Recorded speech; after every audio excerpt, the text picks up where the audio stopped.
शुरुआत करेंगे बुलेटिन की बड़ी खबर के साथ। जम्मू कश्मीर के पुलवामा में आज सुरक्षा बलों ने 2 आतंकियों को मार गिराया है। सुबह हुए इस एनकाउंटर में 2 आतंकी ढेर हो गए। इससे जुड़ी बड़ी खबर यह आ रही है कि मारे गए 2 आतंकियों में से एक आतंकी जैश के मुखिया मसूद अजहर का रिश्तेदार है। इसका नाम इस्लाम अलवी उर्फ अबू सैफुल्ला उर्फ लंबू बताया जा रहा है। जम्मू कश्मीर पुलिस के मुताबिक लंबू 2019 में पुलवामा में सीआरपीएफ की बस पर हुए आत्मघाती हमले की साजिश में शामिल था। ये अटैक वाले दिन तक फिदायीन हमलावर आदिल डार के साथ मौजूद था। ये भी जानकारी आपको यहां पर दे दें कि पुलवामा हमले में सीआरपीएफ के 40 जवान शहीद हुए थे, जिसके बाद भारत ने पाकिस्तान के बालाकोट में हवाई हमला किया था। तो जो एनकाउंटर आज सुबह हुआ है, उस एनकाउंटर से जुड़ी ये बड़ी खबर। पुलवामा हमले को अंजाम देने वाला आतंकी अबू सैफुल्ला ढेर कर दिया गया है। आज पुलवामा में एनकाउंटर में मारा गया है आतंकी सैफुल्ला। ये एनकाउंटर सुबह से ही चल रहा था, जिसमें 2 आतंकियों को ढेर कर दिया गया और मौलाना मसूद अजहर के परिवार का एक आतंकी, जिसका नाम अबू सैफुल्ला उर्फ लंबू बताया जा रहा है, उसे भी सुरक्षा बलों ने इस एनकाउंटर में मार गिराया है। बड़ी कामयाबी सीधे तौर पर है ये सुरक्षा बलों की, क्योंकि आज 2 आतंकियों को ढेर कर दिया गया और मसूद अजहर के परिवार का ये सदस्य रिश्तेदार बताया जा रहा है। यह आतंकी जिसे सुरक्षा बलों ने मार गिराया, जैश के मुखिया मसूद अजहर का रिश्तेदार है। ये तस्वीर भी आप देख रहे हैं। आज सुबह पुलवामा में जो एनकाउंटर चल रहा था, उसी में ये बड़ी कामयाबी मिली। सुरक्षा बलों ने 2 आतंकियों को मार गिराया और इन्हीं 2 आतंकियों में एक, जिसका नाम अबू सैफुल्ला उर्फ लंबू बताया जा रहा है। और इस खबर पर बात करने के लिए सीधे रुख करेंगे। हमारे साथ हमारे संवाददाता आसिफ कुरैशी जुड़ गए हैं। आसिफ, बड़ी कामयाबी है ये। मसूद अजहर का रिश्तेदार, जिसका नाम बताया जा रहा है अबू सैफुल्ला, ढेर कर दिया गया आज सुबह। शीरीन, देखिए, सुरक्षा बलों के लिए ये 2 साल से ज़्यादा समय के बाद, इंतज़ार के बाद मिली एक बड़ी कामयाबी है, क्योंकि पुलवामा हमले में जिन जैश के मिलिटेंट्स का नाम आया था, उनमें से इस्माइल अलवी, एलियस सैफुल्ला, एलियस अदनान, जो नाम थे इसके बहुत सारे, सिर्फ यही एक शख्स था जो सुरक्षा बलों की गिरफ्त से अब तक बाहर था। लंबू भाई का नाम एनआईए की चार्जशीट में भी दर्ज हुआ है और उसमें जो इस 14 फरवरी 2019 को हुए पुलवामा हमले में जो है, उसमें कॉन्स्पिरेसी में शामिल होने की बात कही गई थी और इसकी तलाश तभी से जारी थी। मैं बता दूं कि तलहा सईद और सैफ सईद, जो मसूद अजहर के 2 भांजे और भतीजे जो थे, वो भी पुलवामा हमले के बाद सुरक्षा बलों की गोली का शिकार हुए थे। लेकिन केवल इस्माइल ही जो था वो इस सुरक्षा बलों की जो कॉर्डन से वो बाहर था, क्योंकि वो लगातार त्राल के ऊपरी इलाके के जंगलों में छुपा हुआ था और 2 साल से वो नीचे नहीं आया था।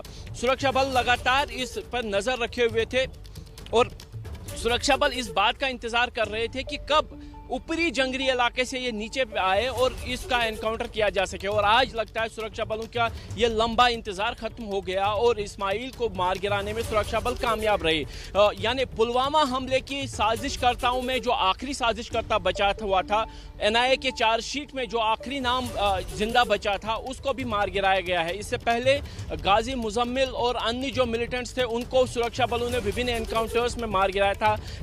कारी यासिर नाम थे जैश का एक और मिलिटेंट कमांडर जो इस साजिश में शामिल था, और उसको भी सुरक्षा बलों ने इसी दक्षिण कश्मीर के त्राल में मार गिराया था। लेकिन जो इस्माइल था, वो या अलवी, जिसको इस्माइल अलवी जिसका नाम है, या अदनान कहे या लंबू कहे, वो लगातार ही सुरक्षा बलों की पहुंच से बाहर था। और क्योंकि वो लगातार पिछले 2 सालों से त्राल के ऊपरी इलाके के जंगलों में छुपा हुआ था और आज उसका समय पूरा हो गया और सुरक्षा बलों को जो सटीक जानकारी मिली थी, जिसके बाद ये ऑपरेशन आज सुबह तड़के शुरू किया गया था, उसमें इसके साथ साथ एक अन्य मिलिटेंट को भी मार गिराया गया है। उसकी पहचान अभी तक जाहिर नहीं की गई है, उसकी पहचान नहीं हुई है। और इसके कब्जे से जो 2 हथियार मिले, उनमें एक 47 और एक M14 राइफल, जो कि जैश का ही हथियार है। जो लगातार, अगर याद होगा कि जब तलहा सईद मारा गया था या सैफ सईद मारा गया था, उनके पास से भी M14 राइफल मिली थी और उसी ब्रांड का हथियार इसके पास से भी मिला है इस मुठभेड़ के बाद। यानी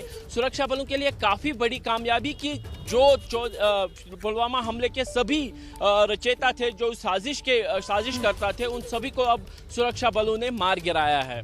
ठीक है आसिफ, हमारे साथ रहिए आप। मेरे साथ नीरज राजपूत भी इस खबर पर बातचीत करने के लिए जुड़ गए हैं। नीरज, अगर इस पूरी खबर को देखा जाए तो दो बातें बहुत महत्वपूर्ण है। एक तो ये आतंकी परिवार यानी कि मसूद अजहर का रिश्तेदार, दूसरा पुलवामा हमले की साजिश का हिस्सा था ये, जो आज जिसका खात्मा हो गया है। बड़ी कामयाबी सीधे तौर पर सुरक्षा बलों की।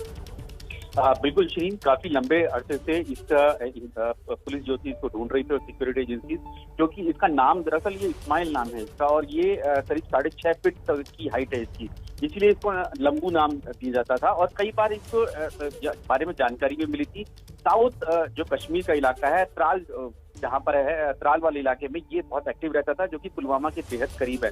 और पुलवामा में और आईईडी बनाने में एक्सपर्ट माना जाता था इसको, ऐसा कहा जाता था कि ये आईईडी बनाता है। और जैसे सब जानते हैं कि जो पुलवामा अटैक हुआ था, जिसमें सीआरपीएफ के काफिले पर हमला हुआ था, उसमें आईईडी बनाई गई थी, मूविंग व्हीकल आईईडी जिसको कहते हैं, VIED, वो बनाई गई थी। तो ये सिक्योरिटी एजेंसीज के लिए एक बड़ी कामयाबी है कि इस्माइल को मार गिराया गया है। बिल्कुल, जाहिर तौर पर एक बड़ी कामयाबी। और जिस तरह से पुलवामा हमले में ये शामिल था, बताया भी जा रहा है कि अटैक वाले दिन तक फिदायीन हमलावर आदिल डार के साथ ही मौजूद था। नीरज, आप रहिए मेरे साथ। आसिफ भी हमारे साथ जुड़े हुए हैं। आसिफ, ये एनकाउंटर सुबह से चलाया जा रहा था, क्या अभी भी एनकाउंटर जारी है? और दूसरा आतंकी भी एक ढेर हुआ है, उससे लेकर भी कोई जानकारी मिल रही है क्या? देखिए, पुलिस की तरफ से बिल्कुल साफ कर दिया गया है कि एक जो है उसकी पहचान जो है इस्माइल अलवी या अदनान कहे उसके तौर पर हुई है, जबकि दूसरे की पहचान की जा रही है।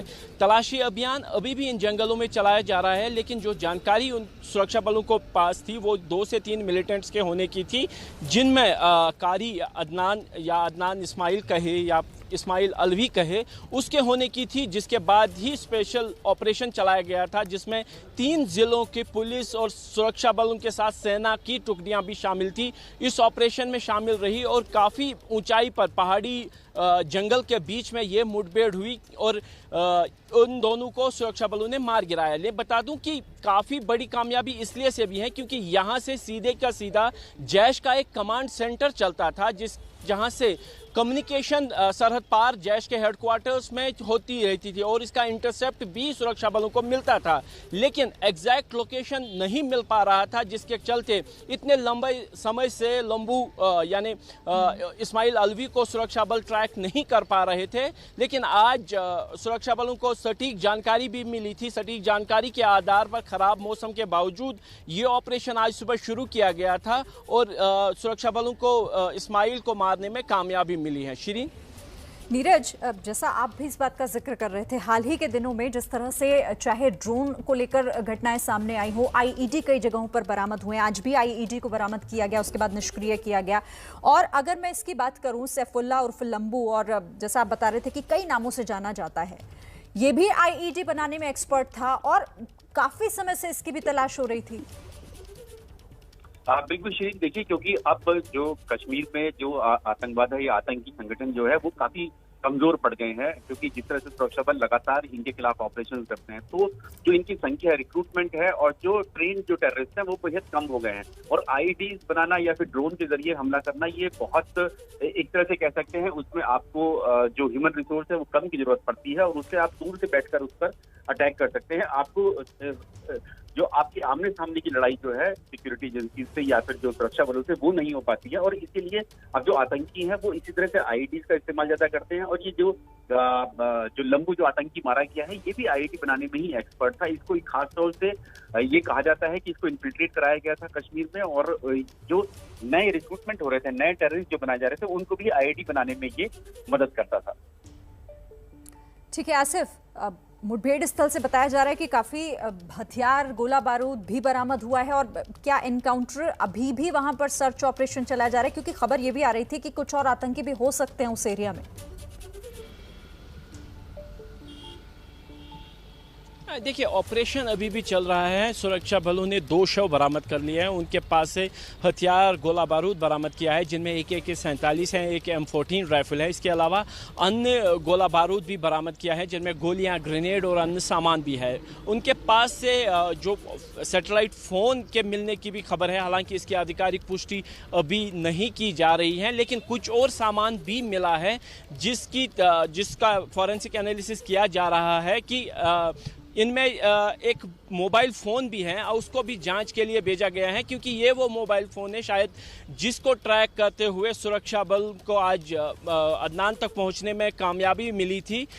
लेकिन ज़्यादा जानकारी इस बात पर नहीं आ रही है, क्योंकि जो ऑपरेशन है वो काफ़ी ऊंचाई वाले इलाके, जिसको हांगुल गुंड कहते हैं, ये त्राल के ऊपरी वाले इलाका है और दाचीगाम नेशनल पार्क का हिस्सा है। वहीं पे ये मुठभेड़ हुई थी और जंगल के इलाके में हुई थी, लेकिन अभी भी तलाशी अभियान चल रहा है, क्योंकि ये माना जा रहा है कि कुछ और हथियार और गोला बारूद यहाँ पे बने हुए हाइड आउट में से मिल सकते हैं, जिसको ढूंढने की कोशिश की जा रही है। ठीक है आसिफ, नजर रखिएगा इस खबर पर, आगे भी जानकारी आपसे लेते रहेंगे। नीरज भी हमारे साथ जुड़े हुए थे। आप दोनों का बहुत बहुत धन्यवाद।